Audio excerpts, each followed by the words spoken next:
It's pages in two places at one time. He's up on the board.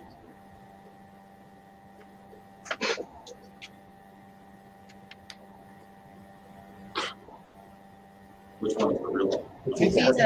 Are you signed in? I should be on the board, that's why. Never mind. I want Well, to I'm know here. which one is the real one. Will the real Slim Shady please stand up? Lisa, what are you doing? Places at once.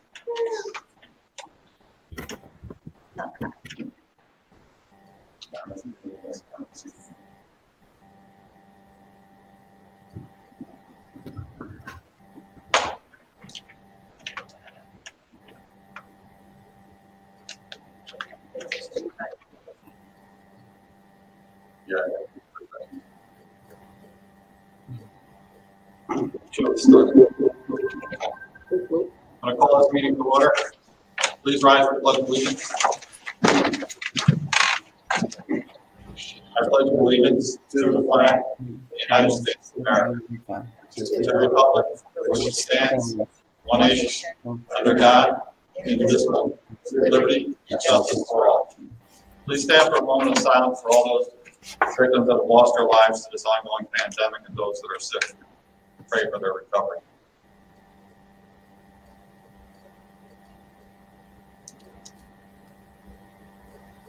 Thank you. Be seated.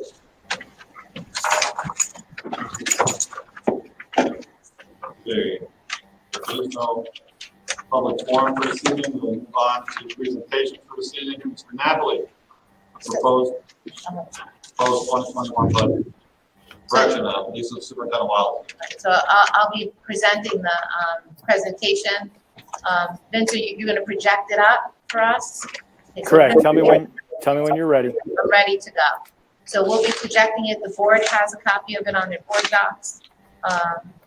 And we'll be projecting it publicly. This will be placed on the website under budget tomorrow or tonight, so that it's available to the public. So I want to start by saying, before I get to the first slide, that this whole budget process has been modified by executive order by the governor. And the voting date, we were actually supposed to be voting today, third Tuesday in May. And that was pushed back due to the pandemic. The actual date of the vote is June 9th. We'll talk more about that in a few minutes, but it's going to be done by absentee ballot. Later in my comments, I'll give you the details of how that's going to work. But tonight, we're going to be presenting the budget and under very difficult circumstances, which I'll get into also. And then we'll be adopting the budget tonight. So on the first slide, and I just want to take you back to April 1st. And on April 1st, the state put together a budget. And when they put together their budget, all the foundation aid was frozen. And the governor removed what his increase was going to be to us. And in addition to that, there was a decrease in our state aid due to the pandemic. Based on that decrease and based on the uncertainty as to where our state aid is going to be at in the future, the budget has been reduced since the last presentation of the budget by about $1.7 million. So the first slide that I'm showing you is a comparison. Can you go to the next slide? This slide is a comparison of the 2019-20 budget presentation to the 2021 proposed. And you can see this is broken down into administrative, program, and capital components, as we're supposed to do and required to do by law. And you can see that overall the budget is down $416,297. And that's due to reductions that will be considered tonight as an estimation of what the decrease in our state aid can be, and I'll get to that in a minute. The tax levy is at the cap. It's a 2.39% increase, and that is the summary and the budget comparison from year to year. Going down to the next slide, we're going to share with you what our projected revenues are. So again, we're comparing 1920 to 2021. The first category is federal aid. Right now, we have a zero change in revenue for federal aid. Other revenues, which have to do with pilots, charges for tuition that we collect, health and welfare that we collect from other school districts, Medicaid, and any interest, we're projecting a slight increase of $116,164. State aid, I'm going to get into detail on the next slide, but we're projecting a $1,261,790 decrease. Assigned fund balance will be giving back a little bit more this year, a slight increase there. Tax levy I talked about already is up 2.39%, for total revenue, which is decreased by 0.79%, $416,297. We go to the next slide. This is the telling slide, and I'm going to skip around from lines to lines. The lines are numbered, so you can take a look at it. Line 1 is foundation aid. Now, this is the aid that we're always talking about. If I take you back to 2009, 2010, this was the line that was decreased with the gap elimination adjustment. And if you remember, they decreased our aid, and then it took like 3 to 5 years for them to restore it to where we should have been. And we've had slight increases going out over the years since the restoration in 15-16. This year, prior to the April 1st, when the governor rolled out his projection, he projected an increase in this line. And we built, based on retirements and also and his slight increase, we built a budget, if you remember going back, where we'd be able to add 2 counselor positions and a foreign language position, and we were not going to fill other positions that we couldn't fill for various reasons in retirement. After the April 1st adoption that came, the governor warned us that they were adopting a budget, no increase to foundation aid, and that the budget also included look-backs. I'm going to get into that a little bit more, but they reserved the right to decrease aid.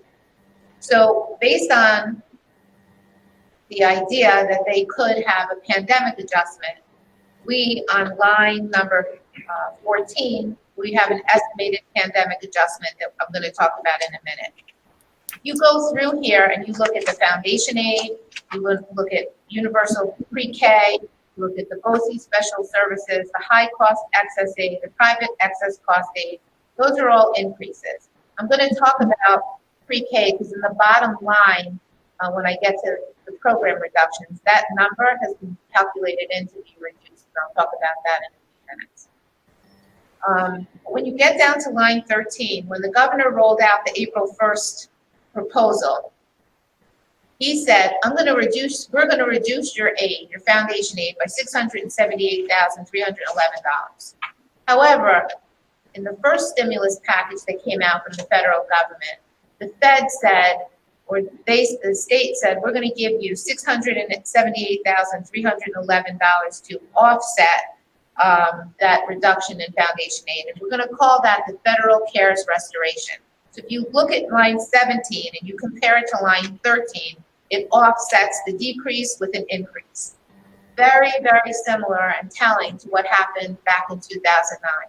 They had a gap elimination adjustment, and then they had a stimulus package where they made up for the gap elimination adjustment for a couple of years, and then there was a cut after 2 years.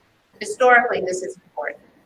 The problem that we have today is that on Friday, we were led to believe that we were going to have state aid numbers from the first look back, which was April 30th. And the governor said that, and the legislature said, we're going to tell you what that first look back looks like, and we're going to let you know if there are any modifications to your state aid that you should plan for, because today is the day you have to adopt the budget, no later actually than tomorrow. And really, we want to have our numbers in place so we know what to do and what not to do, since the budget vote is going to be 3 weeks from today. So we went back and we trended how much money was taken away with the economic, the gap elimination adjustment, and that was about $2.5 million. So if you come up with the 678,000 and another $1.7 million, you're just about at about $2.4 million, $2.4 million. So we're estimating the same type of reduction that we got in 2009. Now that is an estimation based on a trend and historical data. We have, and I'm going to say this a million times tonight, we have no idea what that pandemic adjustment is going to be, nor, more importantly, do we have any idea if there's any additional federal stimulus money. And if you're watching television, there's a big tug of war in Washington about when the next federal stimulus package comes out. And when that comes out, it's supposed to cover local municipalities, teachers, police officers. So we believe that there's an opportunity for us to receive additional funds to offset the $1.6 million or the $1.7 million, but we have no idea what it's going to be. We don't have any idea on when it's coming. So right now, and I'll talk about this in a few minutes, because of contractual obligations we have and the lack of knowledge of the funding, we're making these cuts today, and I will talk in more detail about it. That leaves us with a total state aid reduction of $1,261,790 in state aid. So how do you move forward? So I've been doing this, as I had mentioned to a few people, I've been doing this for 23 years, and I've been through various cycles of economics and economies and budget cuts. We have never, none of us that have been in the field have ever been in a situation like this.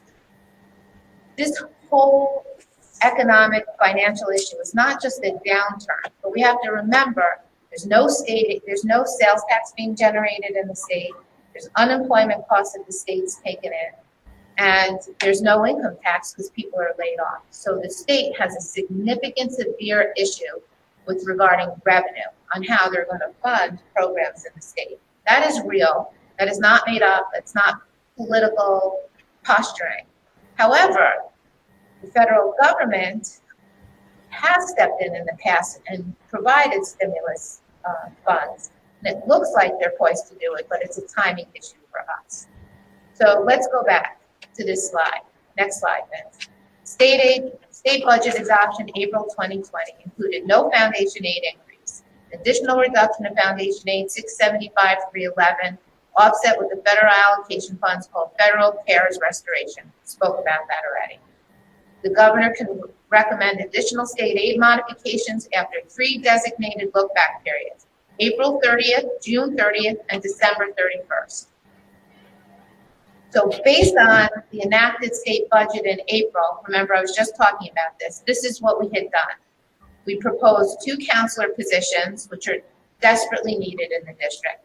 We proposed 1 foreign language position, desperately needed in the district.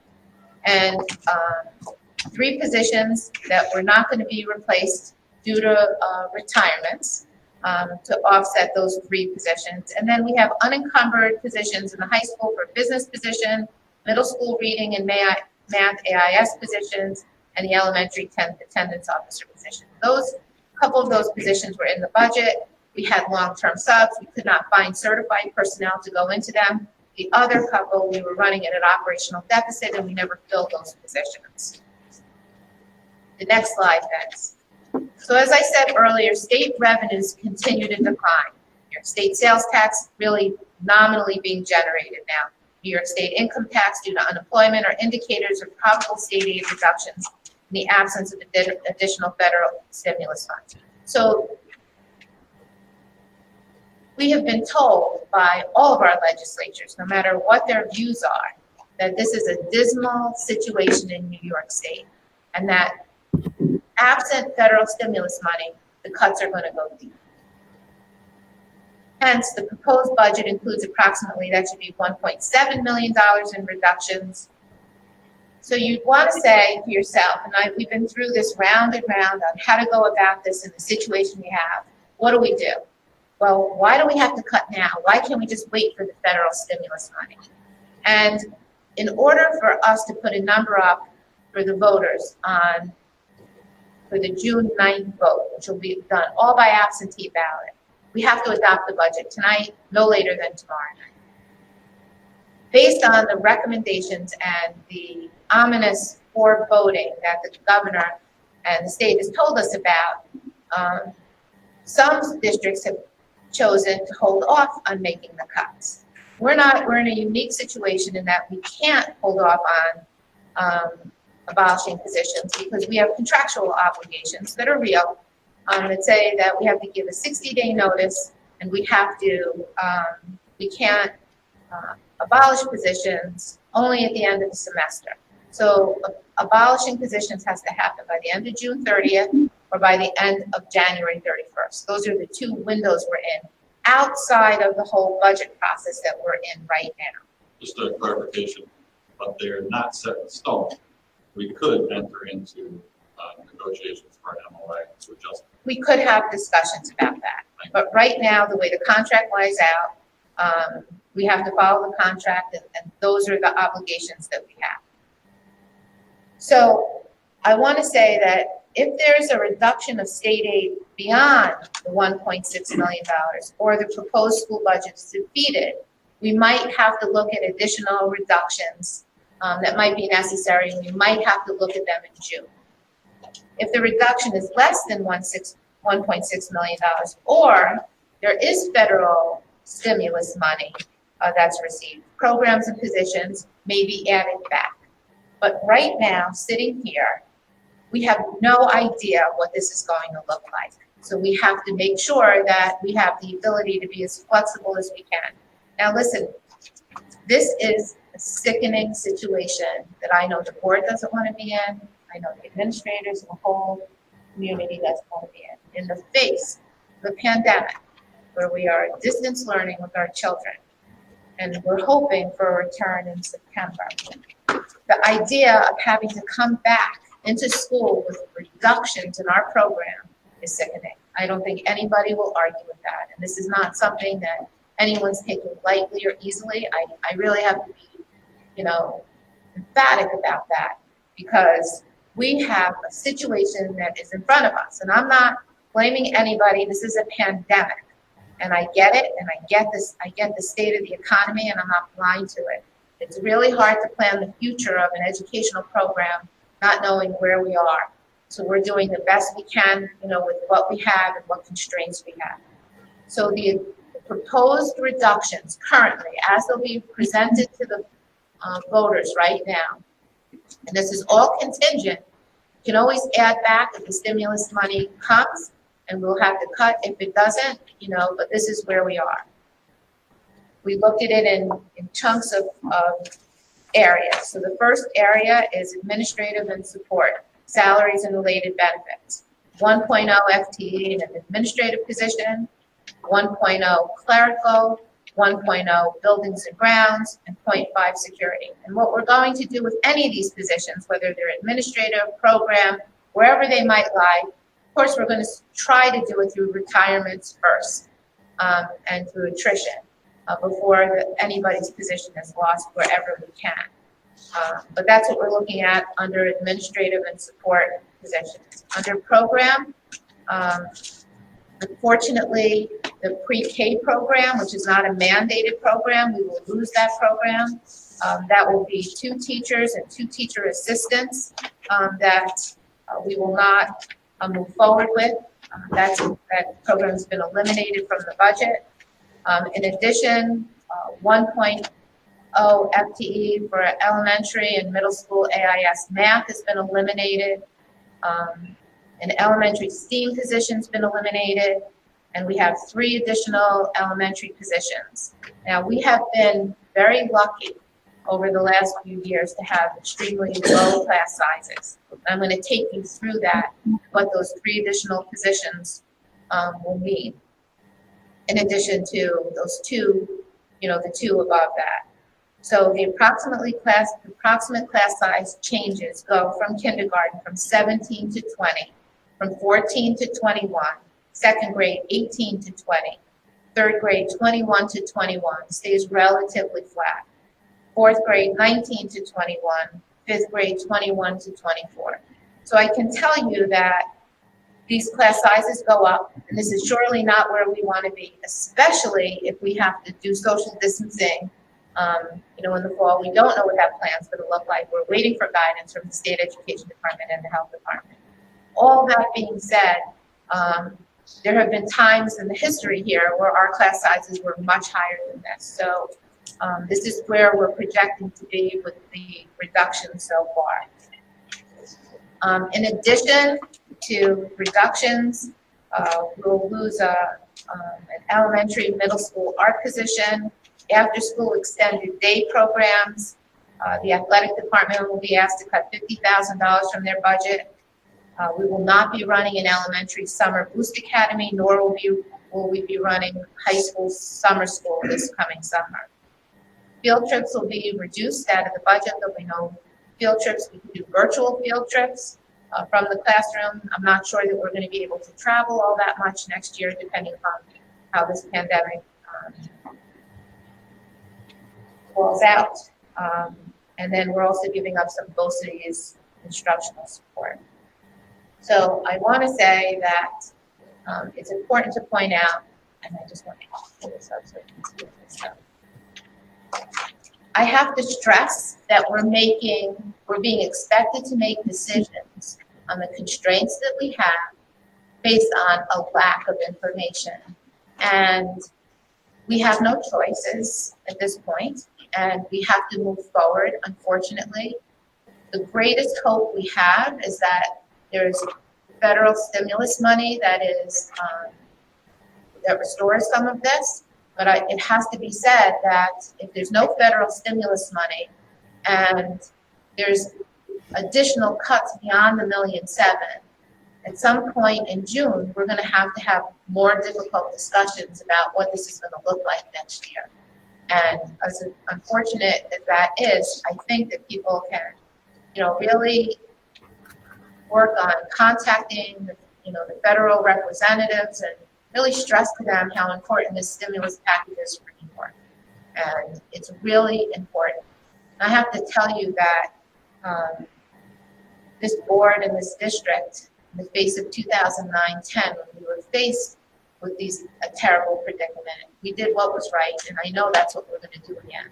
And if the stimulus comes back, we'll look at where we're going, we'll look at what the need is, and I'm praying that we'll be able to restore. But I have to say, these are unprecedented times, and we really have no idea, where we're going to be. And so reductions may be restored depending upon the state and federal aid allocations, but there may be additional reductions that have to happen. And we're going to keep you posted during all of this time. Hopefully we'll have some information in the next couple of weeks. But I do have to say that this whole election, I'll talk about a little bit of it. This whole election, the way it's been rolled out for us, we're mailing out absentee ballots. People are voting via absentee ballots. We're mailing out absentee ballots at an additional cost of about $15,000 to $20,000 for the school district to offset, a vote more than we would. And it's been a very, very trying time. And to make decisions like this, I'm going to keep saying it because it's really, it's incredible that we have to be here. So the next page talks about, in the presentation, you can read it. Is there any benefit to the district if the budget's defeated? Well, you can see we've cut deep to the bone here. And if the budget's defeated, we might have to cut deeper. So there's no upside of anything to the program if we have to go deeper to cuts. And it will have a negative impact on what programs that we, provide. So the second bullet here is, how do you vote? So this year, for those that are listening, is a complete anomaly. There's no in-person vote here at the school. The vote is going to be counted on June 9th. It's going to be done by absentee ballot. Every registered voter in the Ellenville Central School District should receive a ballot in the mail. Now, when you receive the ballot in the mail, you're not going to only have the propositions for the school district, for the school board candidates, and also the budget vote. There's going to be another sheet of paper in that envelope for the Ellenville Public Library. Because when the executive did his order, he said, school districts, if you have public libraries in your district that are affiliated with you, you have to run their vote and count their vote too. So there's 2 ballots that are going to be in that envelope, one for the school, one for the library. They have to be completed, submitted in the oath envelope, which you're going to, there'll be directions in that, on the back of the ballots and directions on the old envelope. Old envelope has to be sealed and signed and then inserted in another envelope to mail back. That last envelope is going to have prepaid postage on it. So nobody has to put a stamp or stamps on it.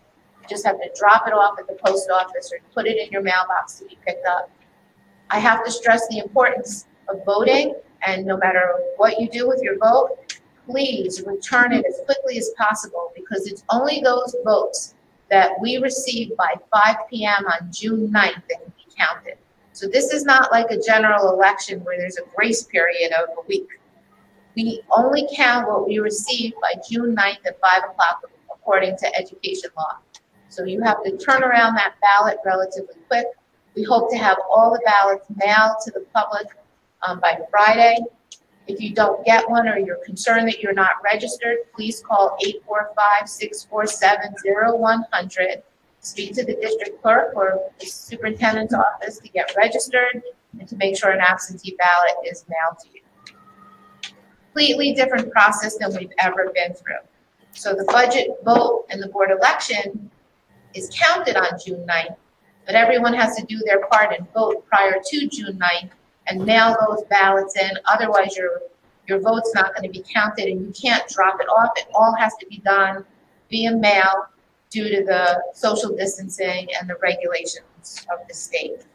And that's what I have this evening. I know it's dismal and it brings us no joy, or it's really horrific, to tell you the truth, that we're back here over something that's really completely out of our control. And that's all I have tonight. Any board member? I'd like to welcome Mr. Phil Althouse, the ECSRPA president. He's going to speak about the budget, proposed budget reductions resolution. Phil, welcome. Thank you. Ladies and gentlemen, those of you watching at home, and district administrators, I hope that this finds you all in good health. We're facing an unparalleled crisis, not only in this community, but throughout the entire world right now. This crisis has tested our spirits, our health, our will, and we are all in this together. As a school, we are a community institution that serves as the centerpiece of our village and town. Many of you are graduates of the Ellenville Central School District. Your children are graduates, some are members of their extended family. The potential budgetary crisis was not created by anyone in this virtual meeting, and blame leads us nowhere. We all have an obligation to figure out what is best and most essential during such challenging times. In order to do so, you need not look farther than our bottom line, which is our students.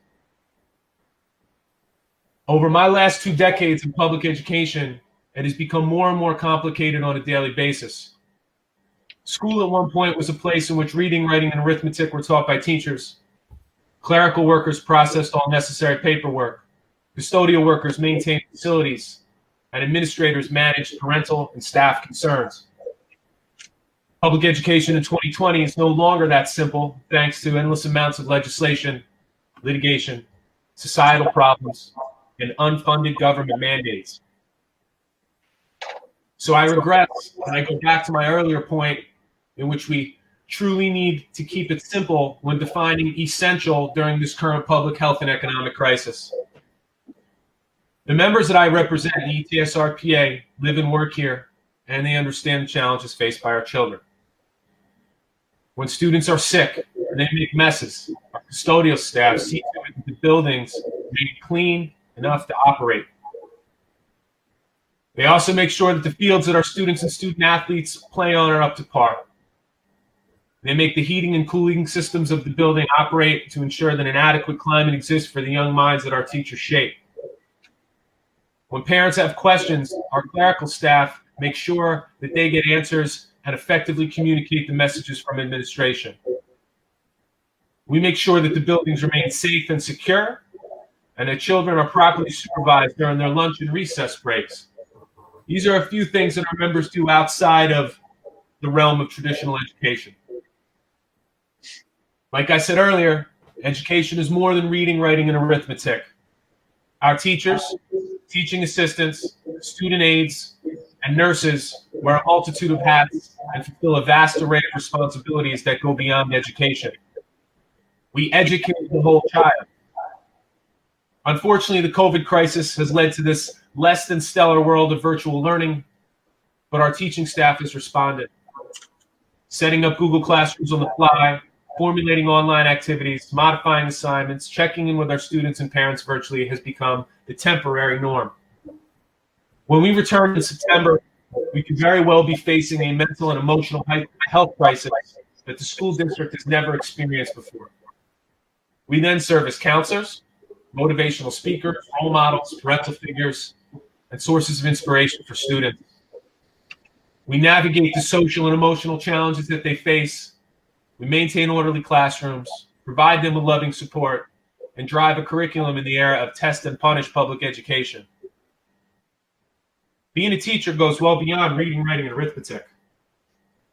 And it's a job that can make you smile, cry, laugh, and want to scream out loud all within a 45-minute instructional period. Earlier, I mentioned that we need to focus on what is most essential. I can assure you that all of the above is most essential. Maintaining as many positions and programs under the instructional heading in a budget is the best for our bottom line, the students. Over the last decade, we've adjusted doing more with less. This administration has added per diem administrators to assist those that already fill those positions. Combine that with the fact they have clerical workers to assist them individually as well. They've been able to do more with more in the age of ever-growing paperwork. Meanwhile, the essential staff are told they cannot have electric pencil sharpeners. They must fill out redundant amounts of paperwork. They cannot always have printers in their classrooms, despite the fact we're teaching children to read and write, and we're required to print confidential documents relating to student privacy. The last time we were at a juncture like this, the instructional doomsday reduction sent waves of panic throughout the district, only to find out that we had a reserve balance of over $10 million. You have a district administrator moving on. You have the opportunity to combine bus runs and put us on a district-wide schedule, and you can cut the excess at the top to do the best by our bottom line, the students. Administration has to sharpen their pencils, do more with less, and trust and support its educators and students, and keep funding where it belongs, under instruction. The elementary, middle, high school students need programs, staff to support them, extracurricular activities, field trips, etc. Keep the cuts at the top where they belong so we can educate the whole child as best as possible, despite the public and economic health crisis that we are currently living under. Ladies and gentlemen of the board, I implore you to adopt a budget that does all of what I just mentioned, because it is essential. Thank you. Thank you, Mr. Allhouse. Those comments. Do you have anything back? Thank you very much. I just wanted to know also, Mr. Allhouse, that the board has struggled through this pandemic. These decisions that have been made, are being made, are ever changing, and trying to do the best for our bottom line. As you so eloquently put it, we're trying to do the best for our bottom line, and it's not been an easy decision for anybody, and we have certainly struggled through this, and we hope and pray that the legislature and the governor gets us our numbers, and certainly Washington, D.C. hears our cries and does the right thing, not only just by this district, by districts nationwide, and certainly within this state. And we hope that that is sooner than later. Nobody likes to cause this kind of angst, and we certainly we implore our legislatures and our Senate and our governor to do the right thing here and give us the proper amount of financial assistance that we need to continue to run an effective educational system. And as you said, this is unfortunately the new, hopefully temporary norm, and things that are yet to be explored await us in September. So again, thank you. We look forward to working with you as always in the future. Thank you very much, Phil. You're welcome. Thank you for listening. Move on this evening for the reports, information, correspondence for myself. To the public, you see for the first time ever a hybrid meeting in front of you. There are some board members that are virtually, as you see them on the screen, and then you see some of us here. We are following the recommended guidance under CDC and the executive orders, and are in complete compliance with those executive orders. You'll notice that every board member and the administrative and clerical staff are about 10 feet, which is more than the 6 feet recommended by CDC and by executive order. We will continue to be in compliance. We are looking for the best way to accommodate everybody, and certainly looking to get public comment back into our forum. We are exploring that as we speak, and tomorrow we'll hopefully have a final decision how we're going to get public forum back here to our district in a safe and efficient and effective manner. That is all I have for myself. Board members? Nobody? Move on to the superintendent. Superintendent? So I have a few additional things. I think for the sake of the budget vote, I just want to reiterate the information about the school budget vote and election again. Governor Cuomo, by executive order, changed the date of the vote to June 9th. Votes absentee ballot only. Ballots will be mailed to the voters no later than Friday. Ballot mailing will include 2 ballots: the school district ballot, the public library ballot. Absentee ballots must be returned by mail only, not drop them off. Absentee ballots must be received by the district clerk by 5 p.m. on June 9th. You can request an absentee ballot by emailing the district clerk, district.clerk@ecs.k12.ny.us. If you have any questions, you can contact the office of the district clerk by phone or email, and the count will be done manually for informational purposes and what's mandated by the executive order. The count, which will start throughout the day, will be live streamed as required and by executive order. I also want to share with the board,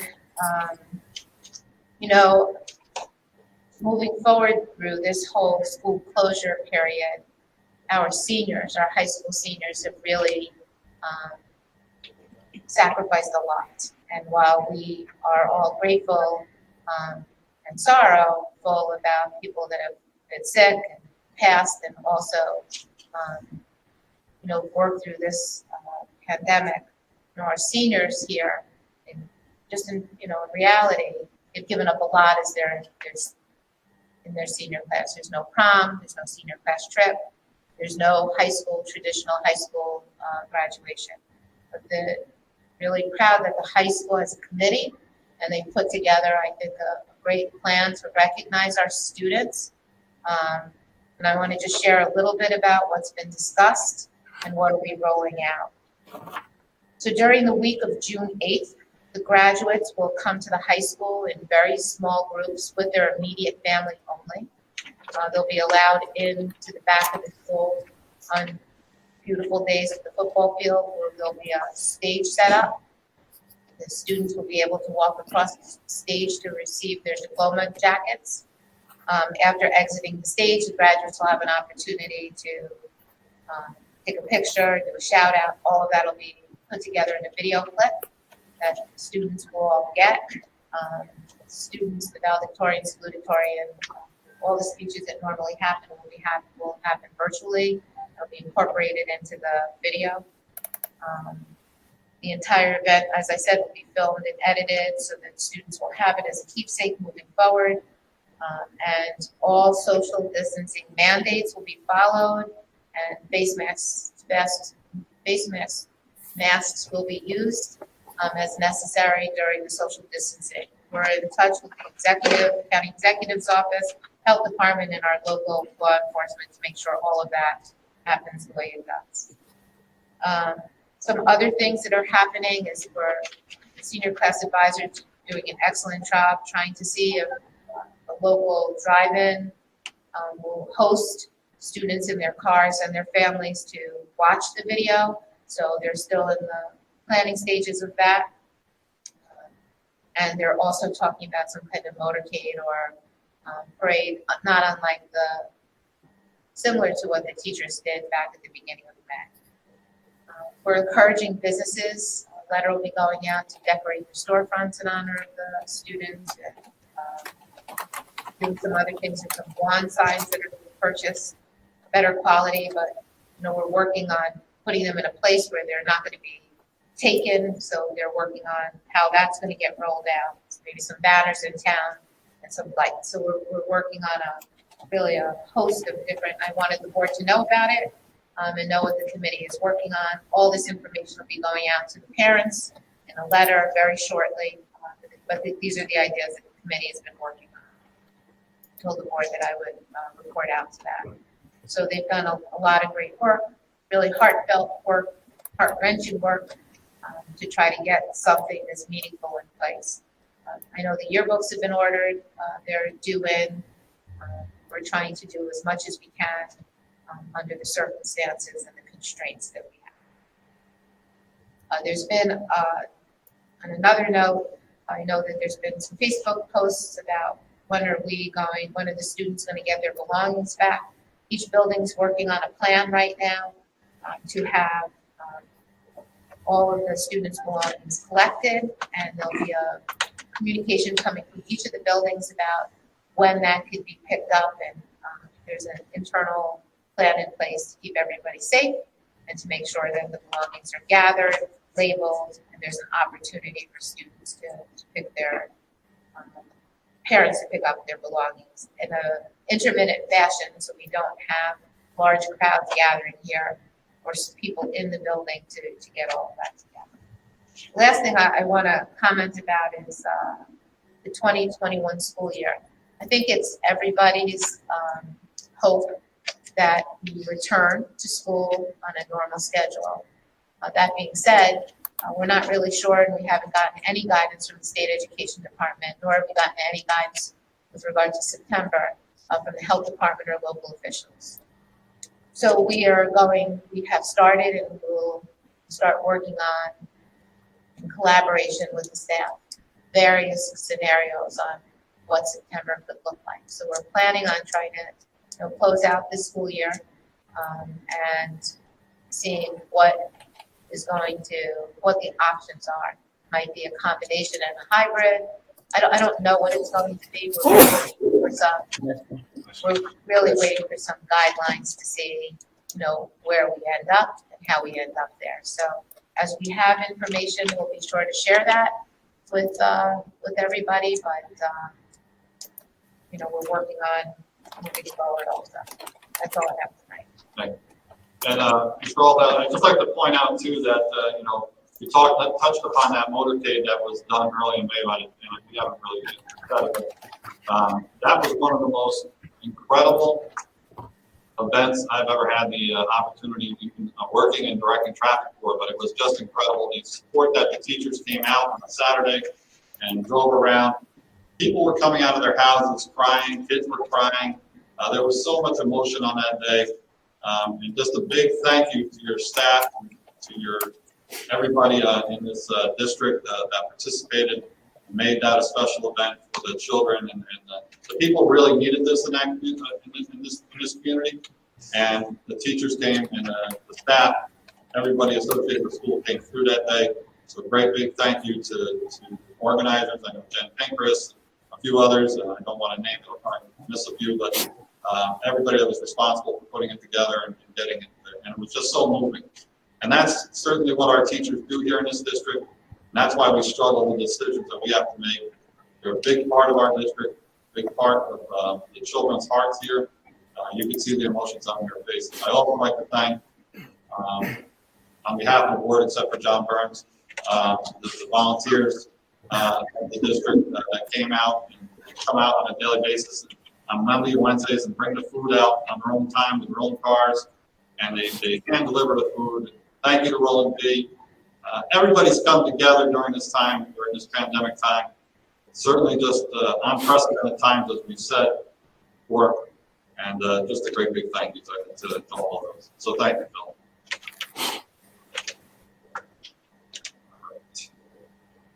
We'll go on to Assistant Superintendent for Business, Mr. Knapp. Thank you very much. I have nothing to report tonight. Deputy Superintendent, Ms. Angela Urbina Medina. Still.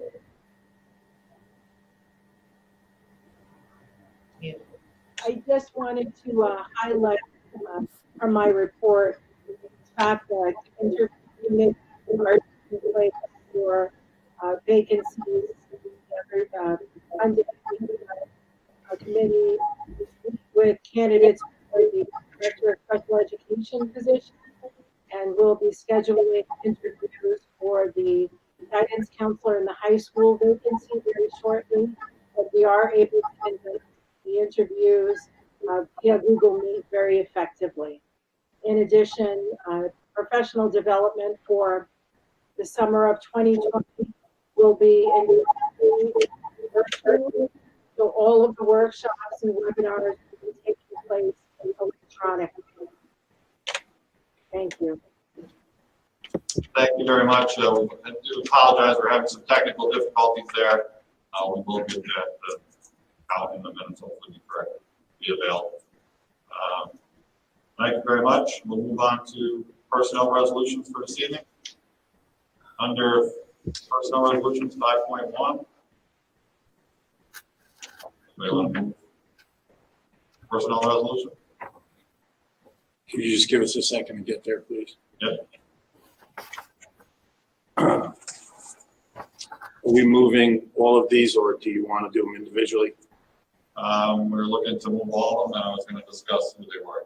Okay, I make a motion to move 5.1 through 5.19. Second discussion. I'm going to talk about who they are under retirements. And what a year to be retiring. Certainly, while we may not forget this, but I'm certain not the way that they plan to go out. But we will miss them dearly and thank them for the job that they have done. And they'll forever be in the hearts of this district. We're going to be losing Marla Kaplan, Lynn Peck, Rosemary Sloan, Janine O'Reilly. They're all going to be retiring, and we wish them well. So certainly get them there.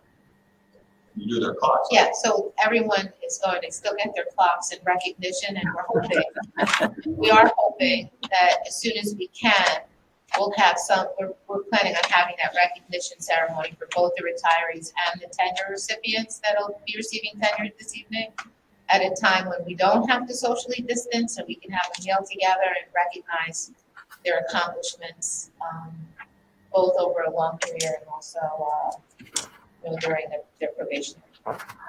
We're not giving that up. That's I don't know. So for tenure, and it's a good thing Mr. Burns made this recommendation, because I see his daughter Kathleen Burns on here. We certainly wish her much success in her career. Amanda Reese, Amy Montello, Danielle Brooks, Eli Espinosa, Catherine Cahill, Ryan McIntyre, Kermit Moyer, our athletic director. So congratulations to each and every one of them. And we wish them a lot of luck and look forward to working with them during their educational career. For a permanent position, we got Clinton Rettenmeyer, wish him well as well. And then sadly, we're going to be losing Miss Angela Urbina Medina, who has taken a superintendent's job in New Paltz, and they are very fortunate to be receiving her as their superintendent. And you'll finally be able to sit at the table with Lisa and tell her that you don't have to listen to her anymore. Nice, really nice. You're one of her equal, but I know that everybody here and anybody on the board member wants to speak about this, you certainly can. But you've done a wonderful job for us, and we certainly wish you well, and we'll see you at the table at New Paltz. Thank you. You're welcome. We're going to move on. So we got to vote. All those in favor? Opposed? Are you opposed, Lisa Ramirez? No, okay. In favor. Bill, do you have to have a roll call vote because we're doing this online? I don't believe so, but I can do a roll call vote just for the I sake. think that would be a good idea. Okay, roll call vote. Iris Freeman, Yes. Lisa Ramirez, Yes. Geneva May, Yes. Willie Bruce, Yes. Reverend Collins, Yes. Wayne Stewart, Yes. John Burns, Yes. Jody Little, Yes. and I'll be a yes. Signifying a unanimous vote, the motion carries. We will move on to budget.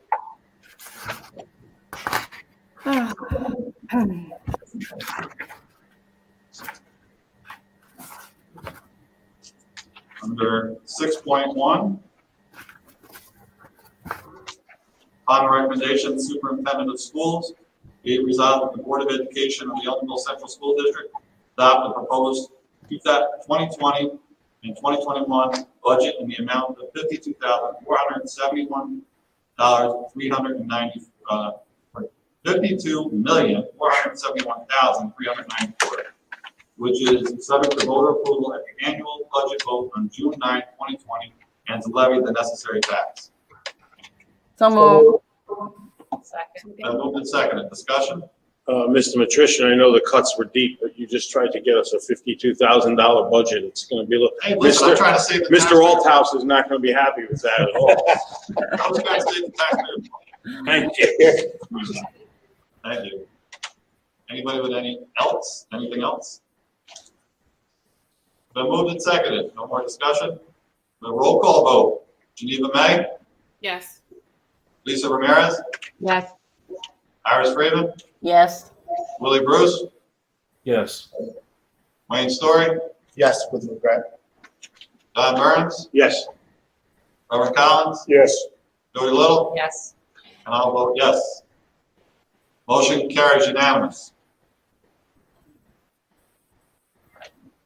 Okay, under 6.2, Motion to move 6.2 and 6.3. Second. it's been moved and seconded. Any discussions? All those in favor? And everybody has signified yes, it's 9-0. Under 7.1, IEPs, Presented. Second. there are 108. Any discussion? All those in favor? Everybody has signified yes, 9-0, motion carries unanimous. Under other, resolve that the contract between the Ellenville Central School District and the Ulster County Restorative Justice and Community Empowerment Center to provide a mentoring program for students at Ellenville High School for the period of April 1, 2020 through December 31st, 2020 at a total cost of $21,480 to be paid according to a 4-part fee schedule, and that all costs are to be paid through the Ulster County Restorative Justice and Community Empowerment Center. So move. Second. Been moved and seconded. Discussion? Yes, I have something. Iris? Yeah, I know that the audio isn't working very well with Angela tonight, so it can't be tonight, but if she maybe can provide a report for this meeting about how this initiative is going to go forward along with my brother's keeper program under the circumstances, if they have any specific plans on how they're going to move forward with it, I'd appreciate it. Sure, I can certainly do it tonight. That's not a problem. If you're asking about how the Angela, we cannot hear you. We're having technical difficulties. So Okay. just provide that to us at a later date. Okay, that's okay. Thank you. Thank you. I just want to make a comment about this resolution, and I know the next one's not on the table, but this is not money that's coming out of the Ellenville Central School District General Fund. These are grants that are provided through the county and through the federal government. I think it's important to note that. So we'll vote that we're going to vote. Any further discussion? All those in favor? Opposed, no one. Vote carries 9-0 unanimous. Under 8.2, resolve the following individuals be approved as student assistants for My Brother's Keeper MBK program to provide various activities at a rate of $11.80 per hour, not to exceed 100 hours per individual. So move. Second. Moved and seconded. Discussion. All those in favor? Opposed? No one. Motion carries unanimous, 9-0. Anybody want to see anything on the next agenda for our next meeting?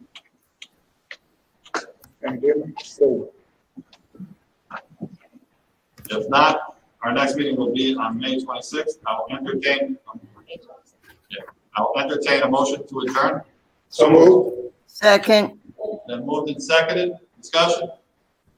If not, all those in favor? It's unanimous, 9-0. Motion carries. We are adjourned. Be well, everyone. Good night, everyone. Good night. Good night.